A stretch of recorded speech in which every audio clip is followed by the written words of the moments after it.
Hey Cove, Hi, Pastor Cove. Dan Baumgartner and Ann here with Hello. another Wednesday midweek update.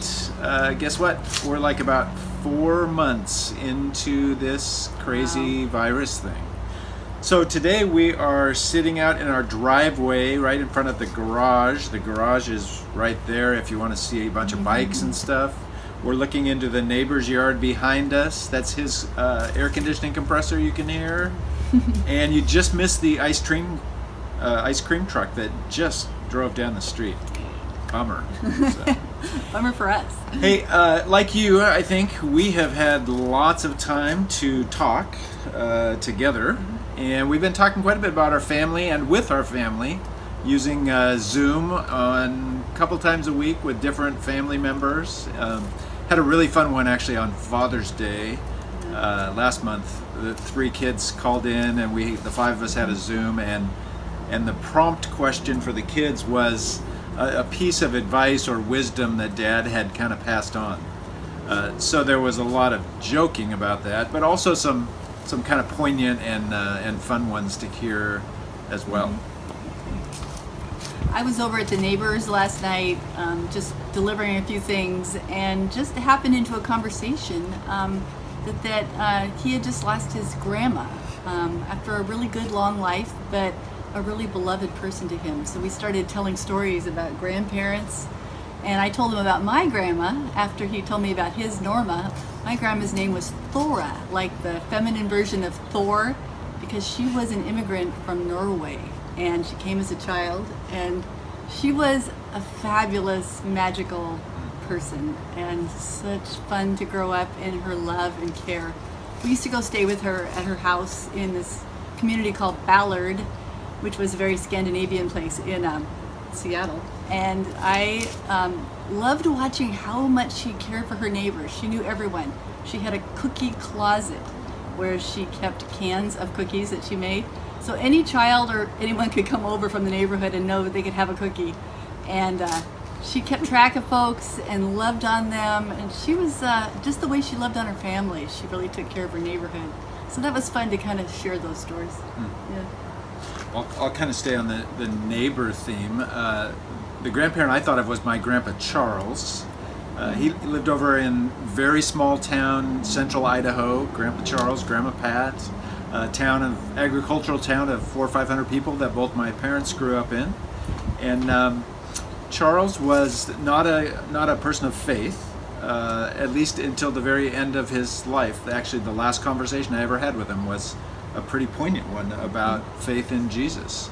But Charles would occasionally come over to Seattle, where I was growing up, where we were growing up, and stay with us. And there was a point in time when he got just a little bit older that he would drive only as far as the suburbs, and then we'd have to go out and get him because he was sort of scared to drive in the big city of Seattle. Anyway, one thing that Charles was amazing at was visiting with people. So he would come to stay with us, and we would like go take the dog for a walk, and it would always be way longer than anticipated, not further but longer, because every single person that he met, Charles had this way of getting into a conversation, visiting, sort of making a friend. And we joked, but it was true, that him coming over and walking around the block a few times every 2 years, he knew our neighbors around the block better than we did who lived there all the time. So one thing we were talking about was just how God often works through families in direct ways sometimes and indirect ways sometimes. Thought about Psalm 145, where it says, "Great is the Lord and worthy of praise. His greatness no one can fathom. And then one generation will commend your works to another." And that's what we were reflecting on, totally. directly, indirectly, how we were shaped and formed by different people in our family, in this case by our grandparents.